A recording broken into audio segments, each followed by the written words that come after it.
know, I want to touch a bit on that.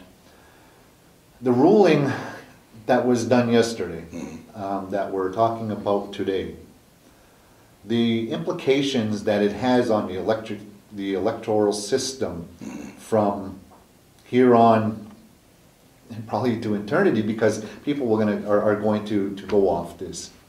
Don't you think now this is more of a cause for this community to go to traditional governments to avoid this?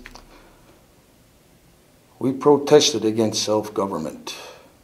So much to the point where Joe Norton had to put his thumbs in my throat to try to kill me, right in front of the MCK doors, with 14 PKs standing there watching. And when they seen that, they turned their backs.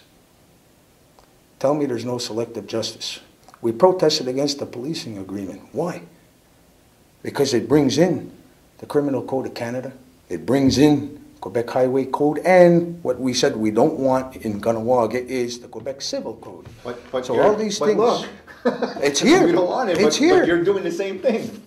No, I'm not doing the same thing. I am utilizing the weapons that are put at my disposal to fight them. They use these weapons. I'm using the same weapons against them. But what I've been saying all along is that we have to go back to our traditional government. And here's the proof, because this facade that the Band Council puts on is that we have sovereignty. There's no sovereignty. Everything they do is under Canada's auspices. Everything they do is under the Indian Act. Because of the Indian Act, and then hence the judgment. But what you just finished saying is sort of, you know, you're saying that, yes, it should be because of that, but yeah, we're in that situation now because of what you went and do. No, I went and do that based on one reason. I had to defend myself. I can't defend myself against this inside a traditional government, because it doesn't fit in there. I went under the laws that they are utilizing, and I'm saying the laws that they are utilizing, they are criminals, and they are. Those 7 that signed against me should be banned from running, because they violated the oath of office in representation of the people, dealing with the people in a good way and representing their best interests. Their best interest is to make us Canadians? Well, it's going to be an interesting 3 days, I'll tell you. For tonight, whatever the community or the people that are going to be at this emergency meeting, if that's a reflection of the community, somebody's going to make a decision whether or not you're going to be on the ballot and whether or not they're going to continue that or redo the advanced poll. Let's assume on the positive side that the community says, you know, we told you, put them back on, throw them in the mix, and let the people decide. And let the people decide. If that's the case, and if that's the situation, why, and I'll ask you the same question I asked the other 2 individuals who were sitting here, why would the community vote for you to be our Grand Chief opposed to them? I never once said vote for me. But if you want to be white, you put your X next to the other 2. You want to continue under this white man's jurisdiction, you put your X next to the other 2. That's where it belongs. If you want to go back home and defend ourselves in the right and proper way, well, that's up to you where to put your X. Here and now, what they are contending, that Lindsay is saying that they are going by the Court of Kahnawak's decision.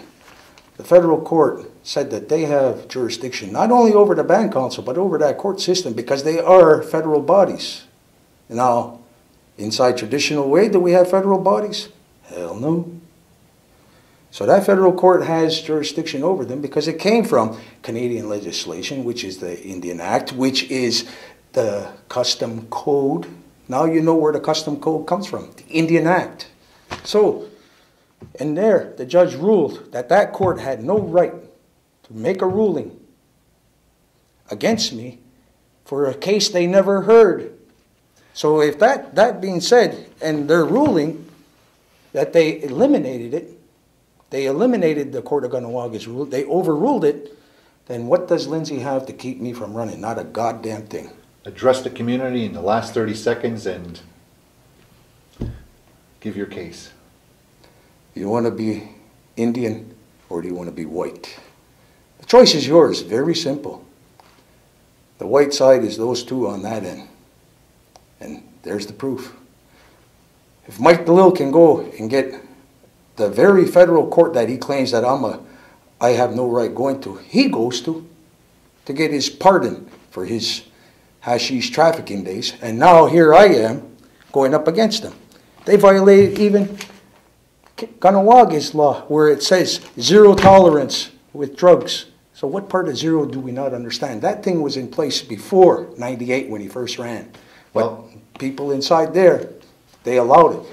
So much so, an electoral officer came off the floor to see me in 2000 and says, I can't let you run because you got a criminal record. And another person has a criminal record. I pull out that paper. There's the signature of the electoral office. Says my record is clean. But how come at 11 o'clock at night on 2000, all of a sudden I got a criminal record? Where the hell did that come from? It just shows how far that clique is ready to go to sacrifice one of their own to keep me out. Well, Keith, I wish you luck. It's going to be a short or a long fight. And you heard it here on the record. I'm your host, Michael Stalk. Stay tuned to more coverage to look at how this is going to affect the community. What are some of the issues surrounding it? How is the future of the elections going to be on the next segment? You've been watching On the Record, and we'll be back right after these messages.